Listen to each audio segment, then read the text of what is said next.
Thank you so much. It's an absolute pleasure to be here.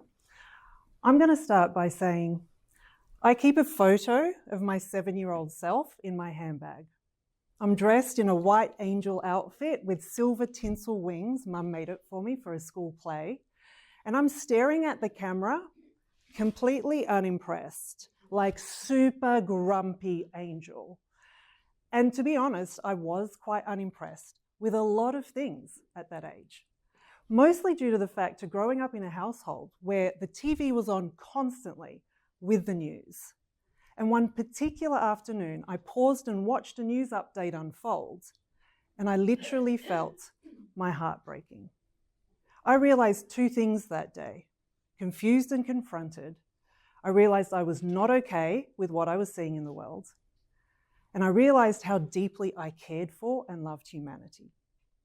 So I wanted to make a difference. So at 7, I started journaling every day, what I observed in the world, what I wished for the world, what I wanted to do in the world, and I read books incessantly. I was a bit obsessed with the likes of Mother Teresa, St. Mary MacKillop, and any miracles that I could find. But where I found great solace was in the stars. I used to drag my beanbag out onto the balcony of the family home and just lie back and be in the stillness of the sky, feeling so tiny and so infinite all at once. I felt fueled, I felt guided by a higher purpose. I felt connected to something so much deeper than myself. But today, the same can't be said for a lot of our kids and young people. A few years ago, I had a meeting with a very heart-led CEO of a global company, and he was very distressed on this day. He said, "Sonia, look at the statistics of youth mental health. What's going on in the world?" And I answered him with what I had witnessed to be the truth over the decades. And that is that we are all born creators, yet we're trained to be consumers. And when we're disconnected from our innate creative power, our creatorship, that catalyzes a crisis in spirit. So for decades, having worked with thousands of kids and their families, both nationally and internationally, very quickly I could see that systems were often facilitating disempowerment and codependence. That's why I founded my company in my 20s with one promise: to empower humans to hold them in their wholeness, not just manage them. Because our kids are not broken. The systems and the environments we're expecting them to adapt to are not designed to embrace their unique brilliance. Families are disconnected from their intuition and external expectations. And educators, they're stretched between curriculum and compliance. So my work became so much deeper than that of a speech pathologist. Because I knew to make real change, I couldn't just water the leaves of the tree. I needed to nourish the soil, the roots, the ecosystem. Because real change, as we know in the world, doesn't happen from the outside in. It happens when we remember who we are, what we're made of, and why we're here, from the inside out. And the grumpy 7-year-old angel eventually got that memo, which was very helpful in my life. So I really came to an intersection of weaving together my various modalities: human and communication sciences, energetic mastery, human potential. Because truly supporting kids and families to flourish meant I needed to build a bridge between the necessities of school, the skills needed in the school of life, and most importantly, the integration in the school of self. But that bridge wasn't always easy to cross because families were yearning for connection. Kids desperately wanted to be seen beyond their challenges and their labels.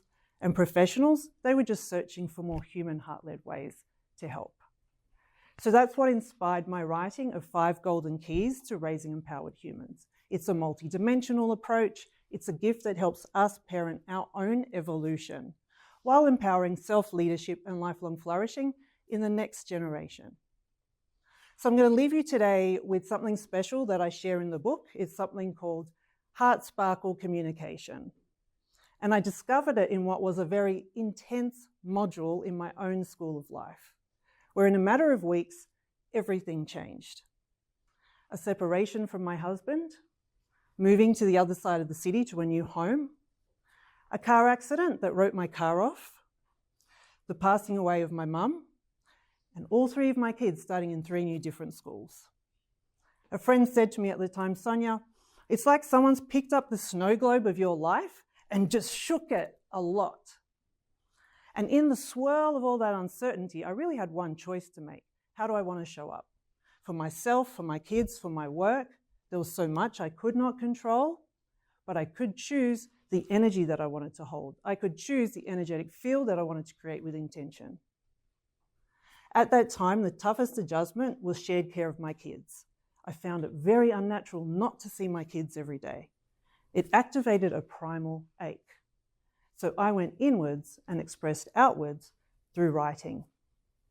I started writing the kids notes that I would leave on their pillows for them to find every week when they came home. And these became like a channel from my heart and soul to their heart and soul. They were reminders that they were seen, they were safe, they were held, they were heard, they were loved. And that created a field that was unwavering, deeply connected and anchored in love. Now, my kids could not always explain how the notes made them feel, and they didn't need to, because I could see the sparkle in their eyes. That sparkle that only comes from the felt frequency in the heart. That's why to this day I still write those notes. Because when we communicate from that space, we're not just guiding others, we're growing together. And every child, every human deserves to rise, not for who they're going to become one day, but for who they are right here, right now, in this moment. So the invitation is this, that we steward one another back to that field of stars, remembering that we do belong to something greater, and feeling in every essence of our being that we are whole, that we are unique, that we are worthy of celebration. And from that remembrance, we become the light that celebrates and serves others and all things to flourish. So thank you for listening.